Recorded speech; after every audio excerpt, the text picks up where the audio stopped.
Hey guys, welcome back to Contest Prep University. I'm Joe Klemczewski with Adam Atkinson, which we should say Adam is obviously on location. He's obviously in a hotel room there. So giving up his vacation time to be with us, Adam, we are so happy with that. But let's continue on in episode 3 and talk about skill. We had ambition first, knowledge second. And I think you need those two things to start to refine actual skill. So I'll go back to my metaphor of any other performance sport and say, it obviously takes a lot of practice time. You have team practice, you have skill building practice, you have independent training that a coach may give you. And all of this coalesces around the fact that there are many, many components to an endeavor athletically that can bring you to a win. And so we're talking about things like posing. We're talking about things like even meal prep. That's a skill to be efficient and consistent. So I don't think many people consider how many moving parts and how many skills can be useful.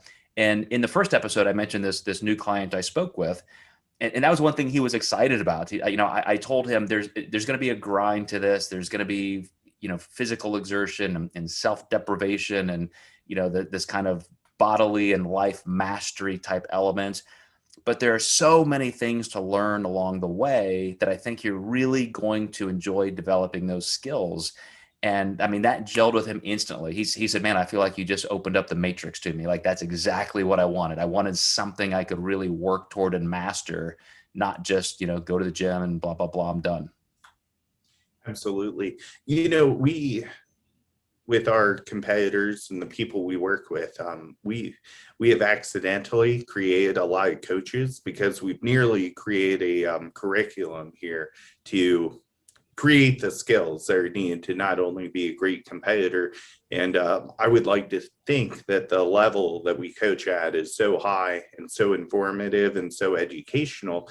As a byproduct of that, I can think of countless people who I've worked with who are now coaching, and they actually use our spreadsheets and everything too. But I actually don't mind, because you and I see some pretty horrific coaching.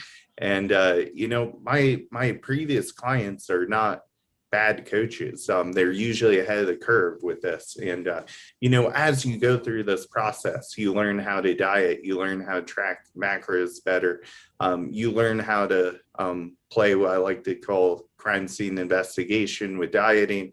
Why are we stalled when we shouldn't be stalled?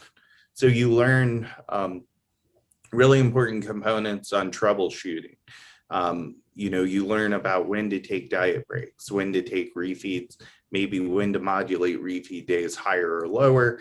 And, someone could work with me through multiple preps and we still don't cover everything. So I do like when people come back, they essentially learn more because the prep is different, or maybe even I've learned something different that I can throw into the hat for them. So, there's so much that goes into this, the posing, for women, even the skill to walk in heels, some girls don't have that.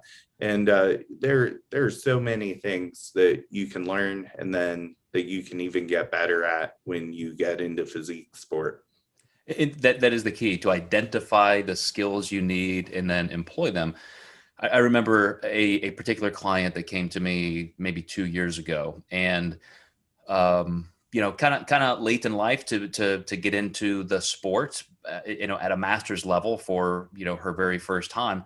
And yet I saw this physique. I'm like, geez, like you're going to win. You're going to be an IFBB Masters Pro. But I also said it's going to take a while to learn how to do this. You've got the physique to do it, but there's a lot more to it than that. And I'm immediately thinking of stage presence and just all the intangibles and consistency and, how to manage even going to a big city, you don't know, to a contest that's, like Masters Nationals or something. And, true to that sentiment, it's, she's placing well, she's doing well, but she's also learning that there's a lot she doesn't know yet. And to know that there are things you don't even know you don't know, and then to identify those and start working on them one at a time, this, it truly is the matrix opening up to you, where you decide, wow, now there's a lot I have to invest here. But skill building is something I don't think a lot of competitors think about in those terms, like a normal performance athlete. Absolutely. I mean, think about the first time you track macros versus after doing it for 2 years. It's that takes time, and skill builds over that 2 year time period for certain.